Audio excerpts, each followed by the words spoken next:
in regards to criminal behavioral psychology and forensic science.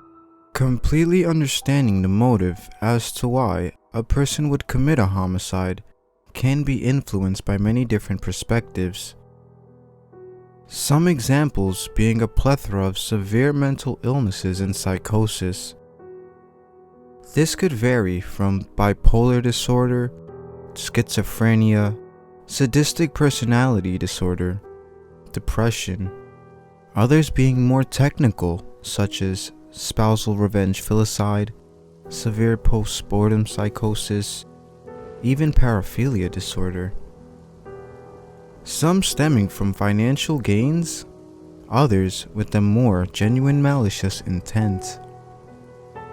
In this case, sexual homicidal ideation will play a major role in figuring out a motive. When someone has sexual fantasies about a particular type of person or scenario, thus eventually going out and fulfilling those fantasies by any means. With that being said, you will be the jury as this case unfolds before you.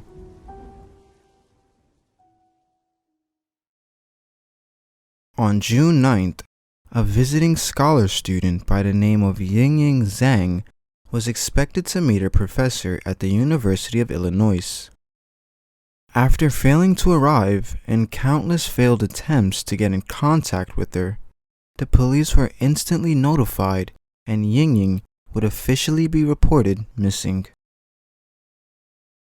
It was then the Illinois Police Department issued a search party to find Yingying.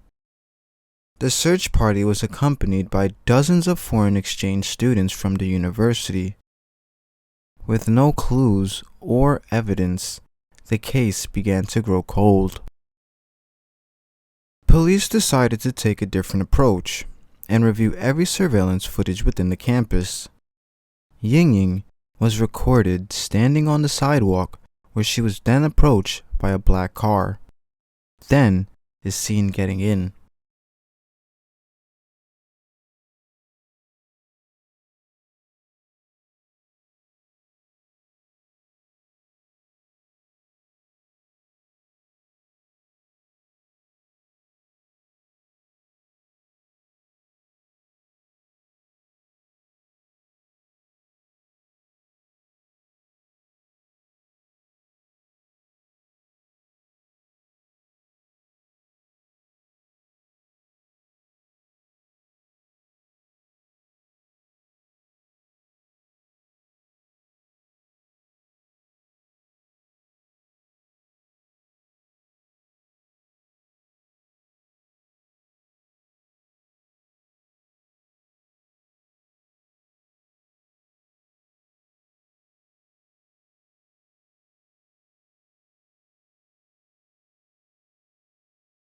Police then had to ascertain who was driving that car and where they exactly took Yingying.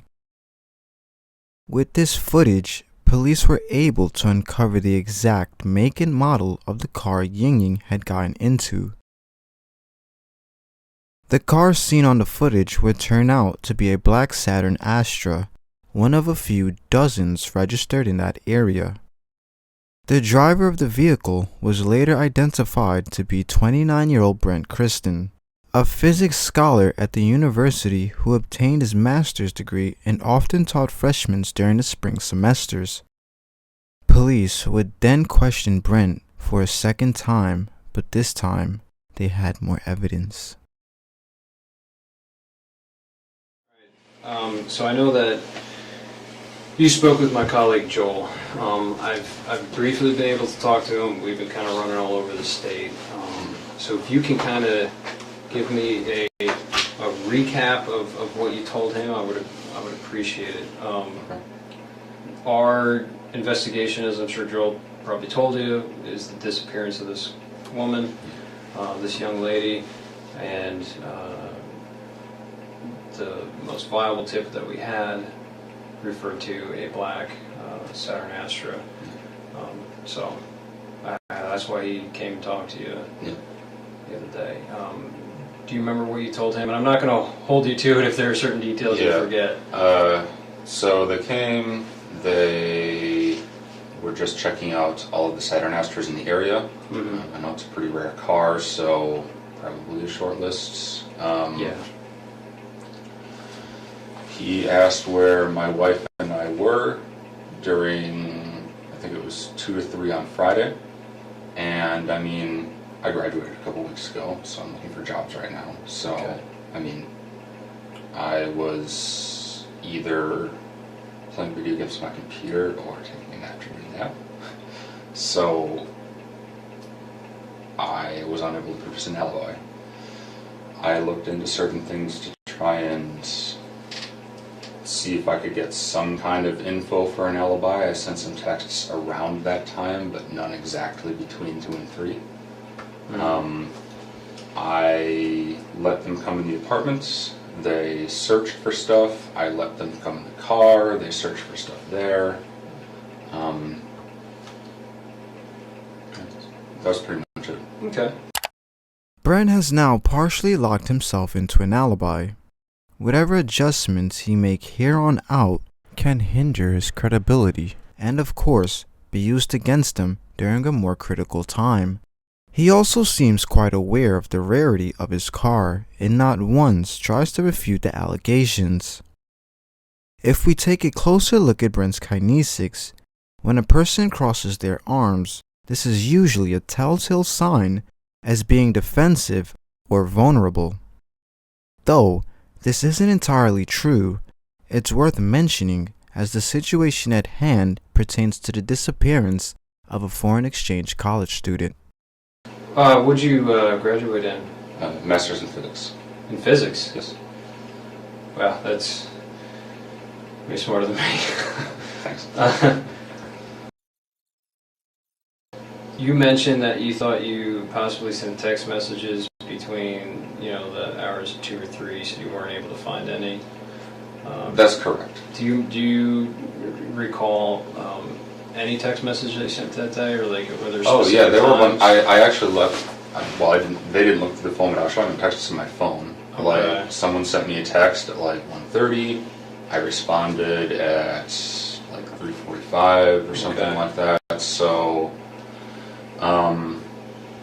there are texts around it. Yeah, but maybe not. Not exactly between specific. 2 and 3, and that's why I think I was probably lying down and sleeping, just because especially now, I'll typically do stuff in the morning, look for jobs, apply to a few, and I lie down to sleep, wake up, respond. It definitely fits. Okay. So. Here, you will subtly see a textbook play in action. Police already knew Brent's whereabouts pertaining to Friday and Saturday, hence the surveillance footage. They already knew Brendt wasn't playing video games nor sleeping, but detectives will continue to concur and inquire further into Brent's alibi to A. use it against him during later in the interrogation, or B. use it against him in court. Was that kind of pattern of kind of looking for jobs, kind of having a little relaxation after graduation, was that typical of the entire week prior? Yeah, pretty much. Okay. Yeah. I haven't had any in-person interviews. I had a phone interview on Thursday. Anything on Friday? Okay. Do you remember if you sent an email or anything on Friday? I did. The I checked. resume, or? I checked. Oh, you checked? Okay.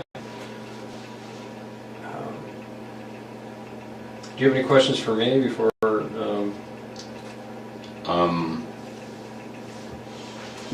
Why am I under suspicion?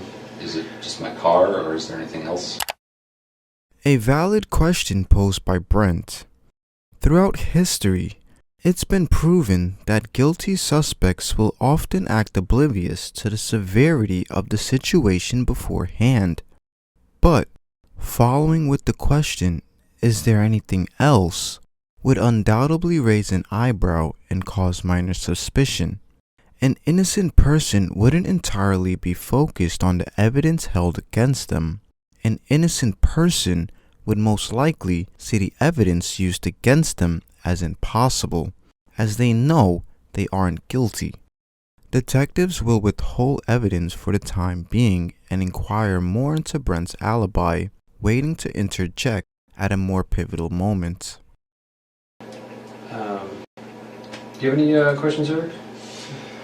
Yeah, when we were talking about Friday, the day in question on the night, can you remember, you said you played video games all day on Friday? Yeah. Is it just between the time period that he's asking about, or just literally all day? Literally all day. At the moment, not really hanging out with too many people or talking to too many people. My wife and the girl I talked to, she was busy. My wife was out of town, so it's like, well, I'm alone today. So,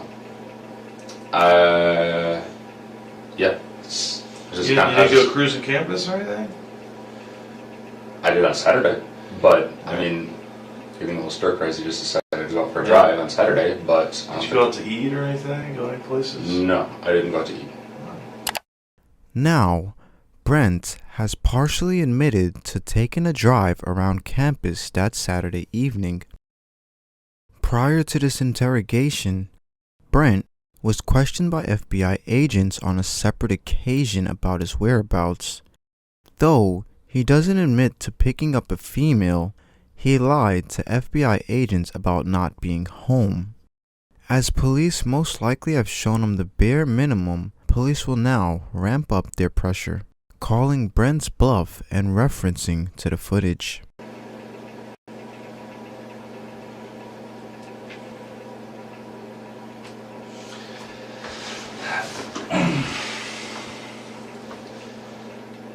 Look, you know that we didn't bring you all the way up here to talk about video games and what you had for lunch that day. Yep. Why do you think that we brought you up here? Because the car I own was seen picking up a girl that's missing. Yeah. Yeah. So who was driving that car other than you on Friday night? On Friday the 9th. You're driving your car on the 9th, weren't you? Does anybody else have access to that car? No one has access to the car. Okay. Now let's talk specifically about Friday. Okay. You went to school for how long at the U of I? Since 2013. Since 2013. Yeah, so you're very familiar with our campus. Not really. I never really talked to anyone. So you're kind of a loner? Okay. And you would have went to Loomis Lab, you said? Yes. Okay. Yeah, that was my main place. Okay. That and the attached films. But specifically on that day, okay, when you originally told the agents that came to your apartment that you just played video games all day long. And you didn't leave the apartment. Yeah. But it's fair to say that we know that that's not true, correct? Why would I lie? It's safe to say Brendt doesn't know the full extent of the evidence that will soon be used against him. As far as Brendt is aware, he isn't being arrested and is free to go at any time. Detectives will play on doubts in his mind, hinting at information that only Brendt would be able to recollect. Sorry. And you've been at the U of I for how long? 3 years. And that you know what we do?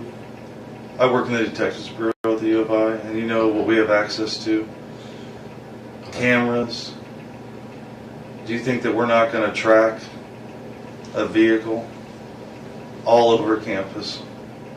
We control kiosks to bus stops. We can look in buses. We can look in every building out on the streets. And you're telling me that I didn't see you driving your car on Goodwin, that I didn't see you driving down Wright Street and turning on right in front of parking where everybody pays their tickets and driving down University to Goodwin and heading south. And then you see her standing on that corner in that shade tree, didn't you? That's where you first saw her.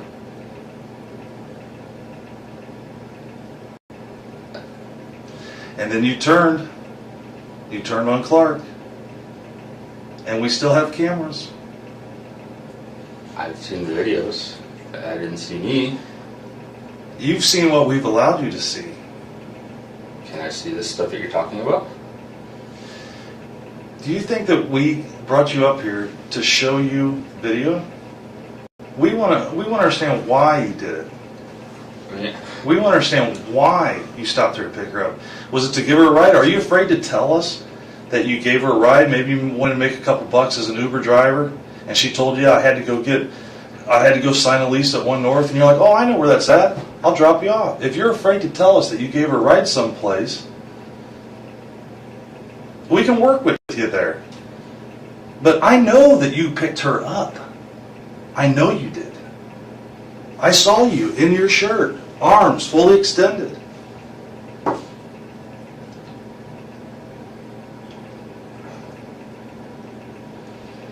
Where did you drop her off at? She was looking for a ride. She had missed her bus. She told you she was going to One North, so where did you drop her off at?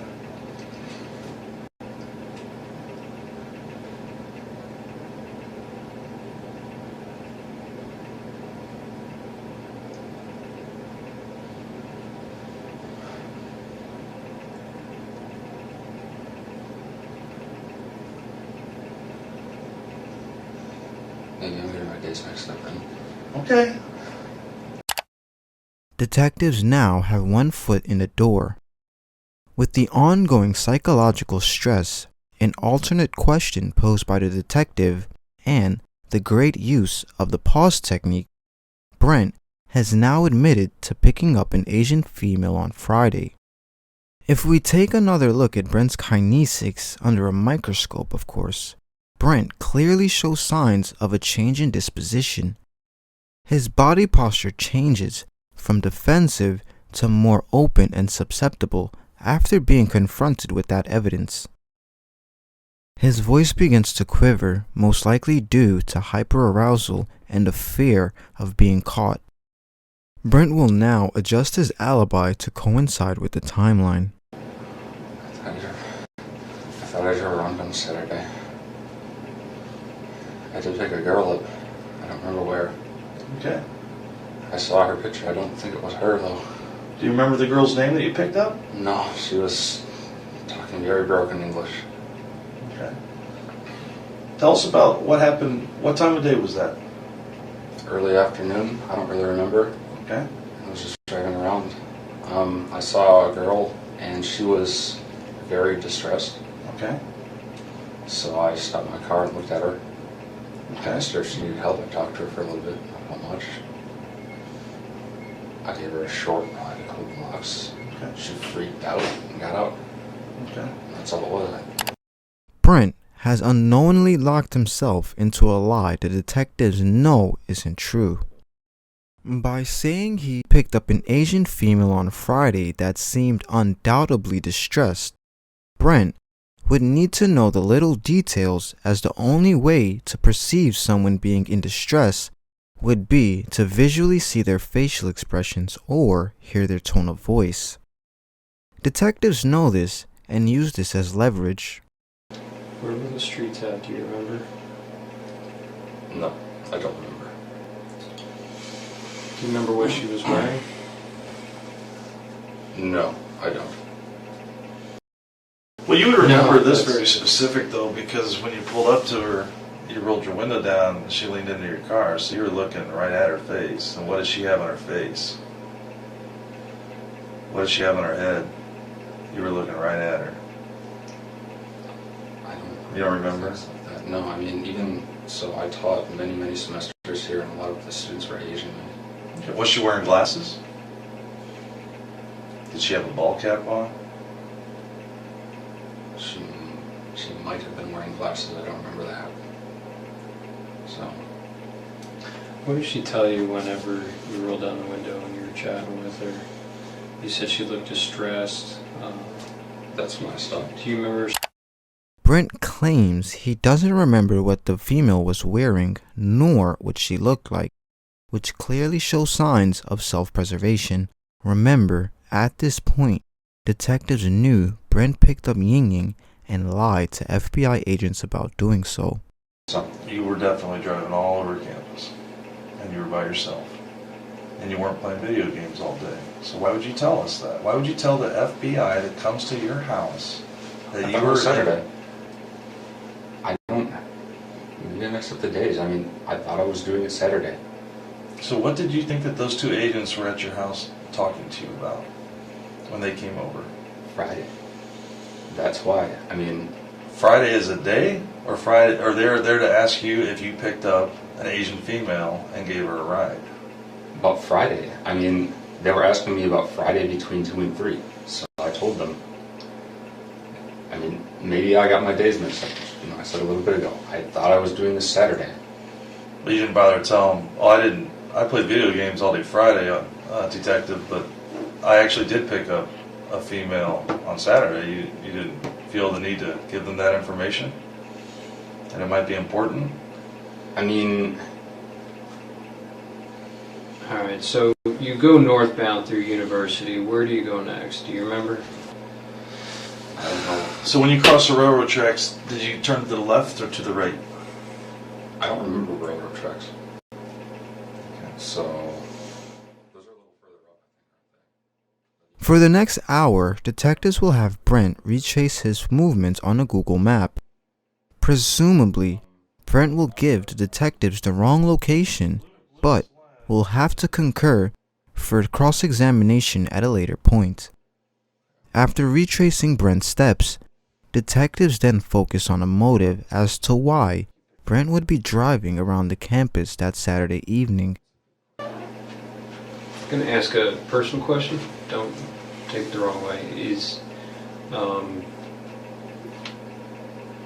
You mentioned your wife went on vacation with another friend. You mentioned that there's another guy she hangs out with. You mentioned there was another girl you hang out with. Do you guys have a We're in an fairly open open relationship? Okay. Yeah, I have a girlfriend. She has a boyfriend as well. Okay. Some kind of strain between us as well, in an unrelated way. Okay. It's not because of the open relationship, it's just a strain. Did she go to Wisconsin with a boy or another girlfriend? Guy. How'd that make you feel when she went away for the weekend, this long weekend with that guy? Lonely. Yeah. And it's okay. Those are normal human feelings. Yeah. I mean, do you have like certain types of people that you have fantasies about that you might want to hook up with? You know, Not particularly, no. Well, I'm just about to take. Okay. The, I mean, have you ever like? You do realize like everything you tell us, we fact check regardless of what you tell us. So, Yeah, I know. like stuff like YouTube videos that you've seen Okay. regarding Asian women. Do you like videos of Asian women? Like Korean women? Like K-pop songs and stuff. I mean, Maybe. I like all types of women. Okay. And that's the truth. So I don't have an Asian fetish. But something drew your eye to her because She was distressed. you were cruising all over, and if she was truly distressed, I mean, there was an e-phone stand right behind her. She could have pushed that button and got help. And she didn't ask you for help per se. She asked. She needed to get to. She was late for something, Yeah. and that's so you offered to give her a ride. Mm-hmm. We have 600 Chinese students that have volunteered to look for her. What I can tell you is that we will find her. Now, when we find her is up to you. Because you know, and we know, that she didn't just get out of your car. How do you think I knew that she Googled the address to 1 North? How do you think I knew that? 1 minute after getting in your car. How do you think I knew that? We know that she didn't get out of your car. You need to be honest with us. Help us put this to rest. Help us bring her back to her family. You can do that. You can do that. You can do it right now. That you know, that I know, that you didn't drop her off in that neighborhood. You know that we can follow her phone. Okay. So where did you drop her off at? Where'd you take her, Brent? We need to find Yingying. Tonight. And the jury had made its decision. We ask the defendant to unconditionally tell us what he knows about Yingying's location. If you have any humanity left in your soul, please help end our torment. Please let us bring Yingying home. Thank you. They seem to tell me that I can kill anyone, and that I can kill anyone with all kinds of cruel method I want, and I will not need to die for it. And I'd better take some drugs, some alcohol before I do it. And I'd better act as a loner, and then people will not think I'm dangerous people. So for me, for my own personal opinion, the result today seemed to encouraging people to do crimes. And me, myself, will never agree with that. While the verdict in this case brings Yingying's family some comfort, they won't have closure unless and until they're able to bring Yingying back home. That has been their goal all along. We share the frustration of many that Yingying's remains have not been found. We continue to hope that ultimately her remains are located and she can be reunited with her parents and loved ones in China. 尽管定罪判决给予了Yingying家人些许安慰。 Yingying was never seen again after that fateful day. On August 9th, a memorial service would be held in her memory. Brendt eventually admitted to abducting Yingying, taking her off campus, where he then raped, choked, and beat her with a baseball bat before decapitating her at his apartment in Urbana. It's rumored that Yingying's remains are buried in a landfill close by, but none of these allegations has been confirmed. Brent's ex-wife later testified against him, saying he seemed ecstatic during the search for Yingying, going as far as saying, "They're here for me. She's number 13. Brent's defense attorney immediately proclaimed his guilt and involvement, which ultimately might have saved his life. The death penalty was highly sought after, but Brendt was given life in prison without the possibility of parole.